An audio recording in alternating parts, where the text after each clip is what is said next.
The constant feeling of feeling dirty and having to clean myself 6 times a day at one point, wash myself with bleach, scrubbing myself till I have blisters. And that feeling still hasn't gone away. It began on Facebook. A woman, we're calling her Roxy, keen to have someone new in her life, answers a message to a man who ends up changing that life forever. Came across very charming, saying all these lovely things about me. I didn't really see any bad signs about him until he'd asked to come over Christmas Day. He was drinking heavily and said he wanted to have sex. It became clear he didn't want to take no for an answer. And he sort of got angry with that, and he kept asking and asking, and I said no, and he started to throw things around the living room and like cushions, the remote, things like that. And he was stood up, standing above me, and quite aggressive and angry and shouting. And I'd asked him to leave, and he wouldn't leave.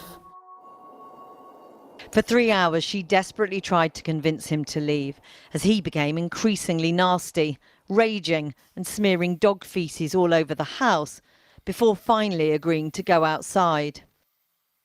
So at that point I called the police, and he wouldn't leave the outside of my house. And obviously I was crying to them at this time. I was, worried for my safety. I gave them all the information about him that I had. Even while on the phone to police, the man is repeatedly telling her the situation is her fault and she should drop it. Feeling under pressure, she phones the police back later and tells them not to come. But Roxy says she assumed they'd check his background, given everything she told them that day. After that night, the man changes tone, apologises and persuades her to give him a second chance. So despite the police inviting her to meet to discuss the incident, she turns them down and asks them to close the investigation, hoping everything will be fine.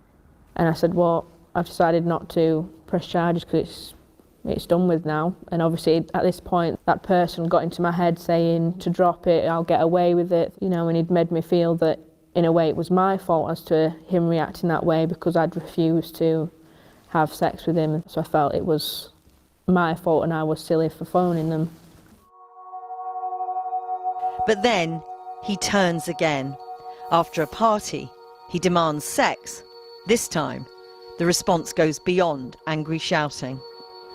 He put his hands on my throat, pushed down, was strangling me to the point where I passed out and lost consciousness. And I woke up to him slapping me around the face while he was still continuing to have intercourse with me. And I felt quite weak and I didn't know what was happening. Roxy went home shocked, confused and bruised. A friend she confided in told her, that's rape. The day after, he messaged to apologise, saying he was scared he'd gone too far. Then, on the 13th of February, 50 days after she first called to report the man to police, they arrive at her door. They said, we're extremely worried about your safety. This person's dangerous. Have you had any further contact with him since Christmas Day? And I said, well, yes, this has happened. So obviously they reported it then. They took, a statement from me, and again, they even said it to me, yeah, that is rape, and we are worried about your safety and we would like you to press charges. If they'd have come up to me with all that information after Christmas Day, he wouldn't have got back into my life like that. He wouldn't have manipulated the situation. And I think if they'd have told me, I wouldn't have been raped. We put this to South Yorkshire Police.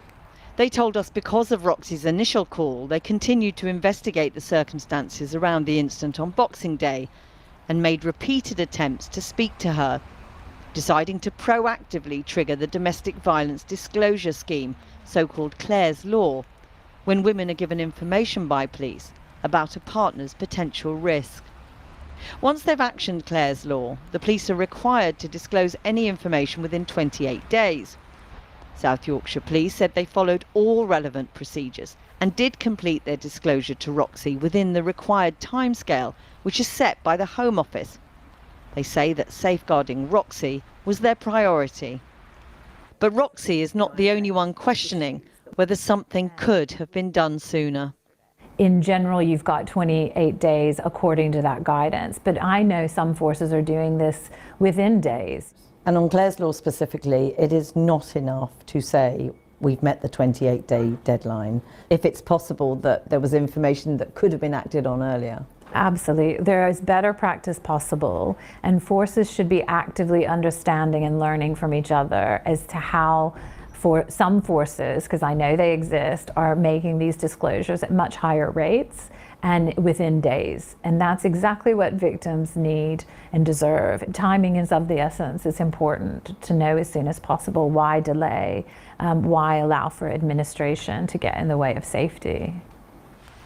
This person then started to stalk me. So it was love letters, little love gifts, you know, little soppy things, constant emails about how much he loved me and that he walked, you know, past my house every day. I had fear because I was thinking he was watching me all the time.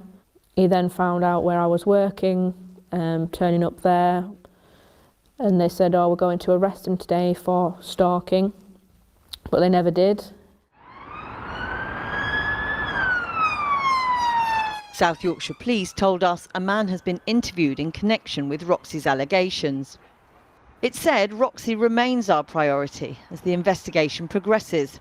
It said the police inspectorate judged the force outstanding at protecting vulnerable people, and it remained committed to continuously improving its work.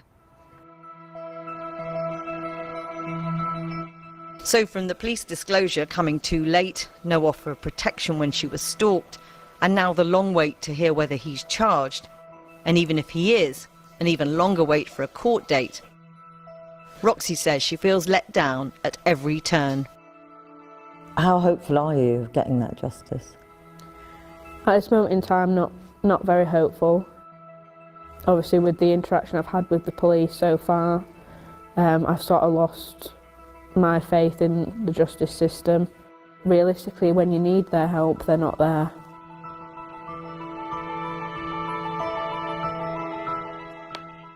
A Home Office spokesperson told us information should be released at the earliest possible opportunity that does not put a potential victim at risk, and we're working with police to improve the scheme's implementation. Well, I've been speaking to Assistant Commissioner Louisa Rolfe, the National Police Chiefs Council lead for domestic abuse. I put to her Roxy's assertion that if police had warned her sooner about the danger this man posed, she might not have been raped. The Domestic Violence Disclosure Scheme, Clare's Law, a really good opportunity for us to share information proactively with victims. We know that at the moment, not every force has applied that in the same way. But the very fact that she feels that information wasn't passed on as quickly as she believes it might have been, and the fact that that left her exposed to terrible danger in the end. It makes me feel incredibly sad. Because if we hold information that can ensure, if we share it proactively, people are safer, then we must do that. To be fair to South Yorkshire Police, they were proactive about it. They say that they've done everything by the book and they've disclosed within the time frame of the guidance. And the Domestic Abuse Commissioner says it's not enough to say we've done it by the book, we've met the deadline. I agree. It's not just about meeting the deadline, it's about ensuring safety of victims where we can. And we know we don't have a perfect system, and we're working really hard with forces to understand best practice with the Victim Commissioner's Office to understand what more can we do to improve this. We've been looking at the use of restraining orders in domestic abuse and how women tell us their abusers again and again breach these orders and nothing is done about it. So we've been working really hard with forces nationally around how we use protective orders, how we ensure that those orders are recorded on police systems nationally so that every force can access them. So perpetrators can't escape justice by travelling around the country. Which they are doing at the moment. And we know that we must work harder on this, but also we've got to ensure that we work with victims to protect them effectively and with partners in the justice system.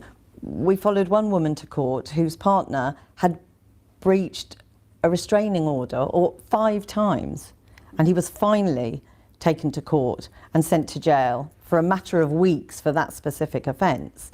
Now, she has no trust in the system. We also know that it emboldens perpetrators, don't we? So this is really critical to get right. I agree. It's really important that our justice system as a whole, But why not is just it still policing, failing on this?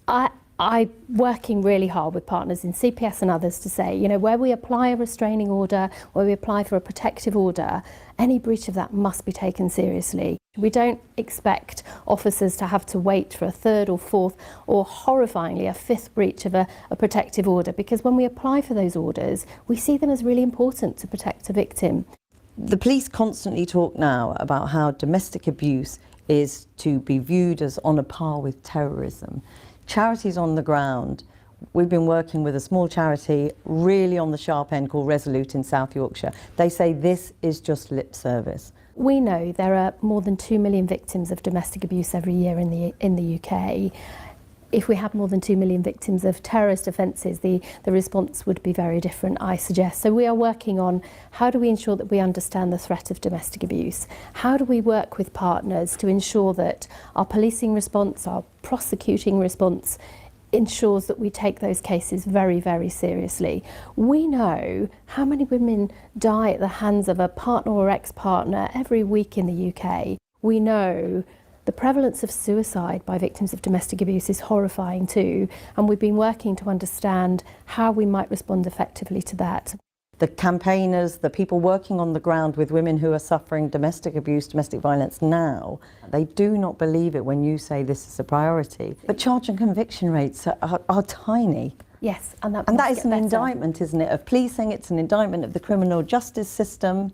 It's letting huge numbers of victims down. It's also a sign of how complex these cases are to secure justice. We've invested in greater capability to deal with digital evidence, you know, more forensic capability nationally in policing.